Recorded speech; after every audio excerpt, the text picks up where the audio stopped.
Hi, I'd like to give a testimony around the area of finances. A couple of years ago, my husband and I and the family were unexpectedly found ourselves in a financial difficulties around our business. This had come unexpectedly, as these things often do, and it also escalated quickly. And one particular day, my husband had gone to see his accountant, and we were putting our hopes really onto this visit that a solution would be found.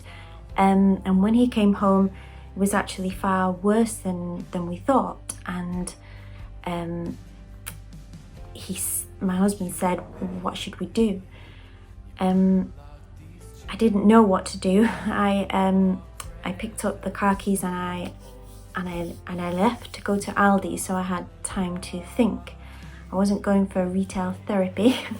You don't go to Aldi for retail therapy, really.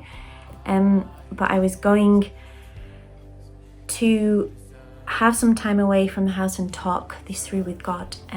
On the journey there, I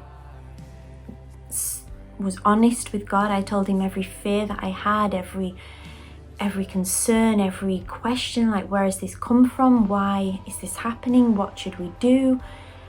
All the questions you ask when you find yourselves in this sort of situation, which I can see on a daily basis reading the news that people are now finding themselves in these financial difficulties. And I just want to talk about the key that we found was the key in our situation for this. So as I was on my way to Aldi, I was telling God everything that I was thinking, everything that had been going on. And then I'd finished by the time I got to Aldi. I got out of the car, I went to put my pound into the trolley, and I heard a familiar voice in my mind said, "What are you thankful for?"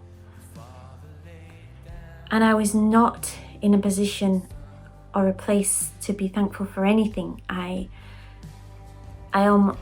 think I did say, were you not listening to what I've just said?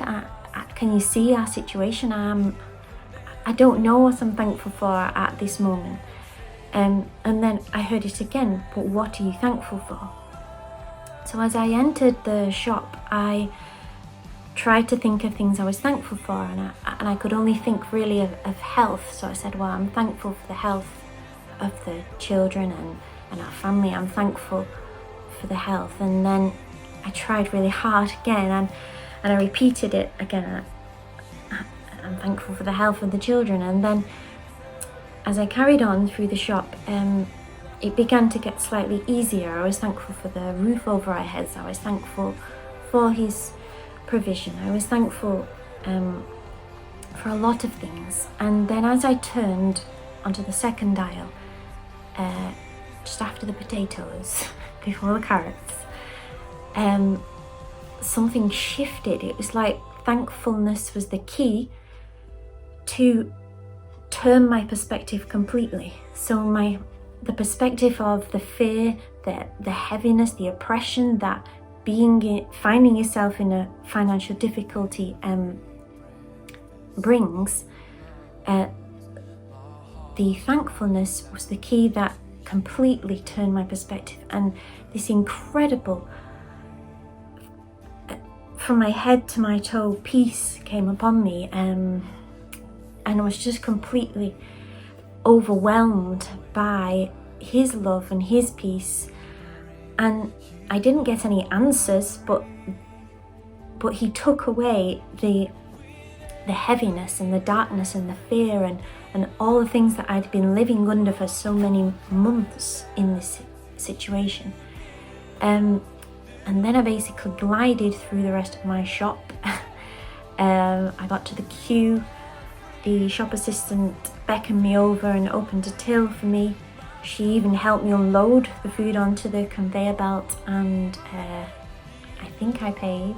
And I left, glided out of the shop, and I went back home into our into our home situation with this completely new perspective.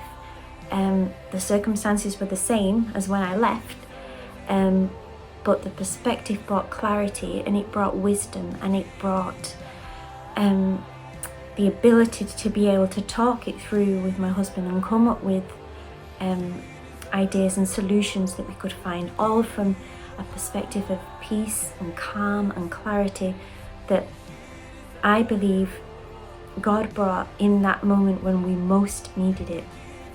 And when you're in these situations, you'll say things like, I'm at the end of my tether, I can't find a way out. And in the Bible, God is referred to as the anchor. And at the end of a tether, at the end of a rope, there should be an anchor. And in the darkness, there should be some light.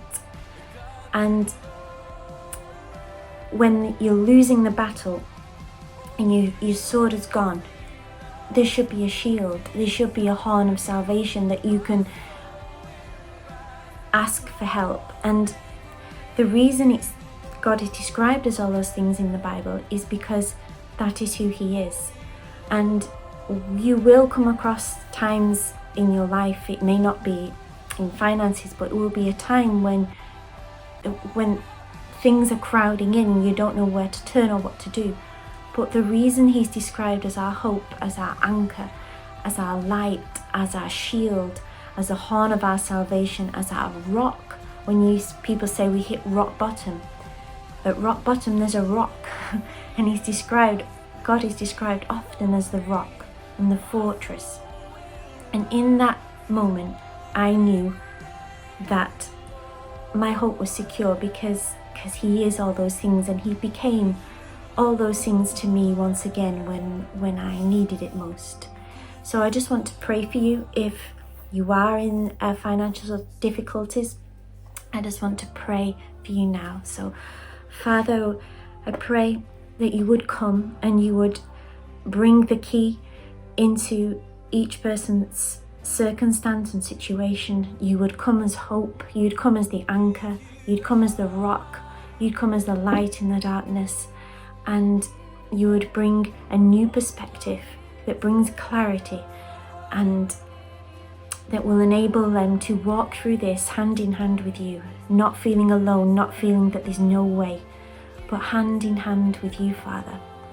We thank you. In Jesus' name. Amen. Thank you guys so much for watching.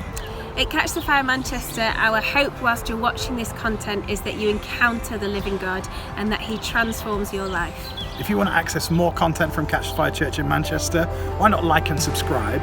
You can also join us every Sunday morning as we gather to worship and glorify God together.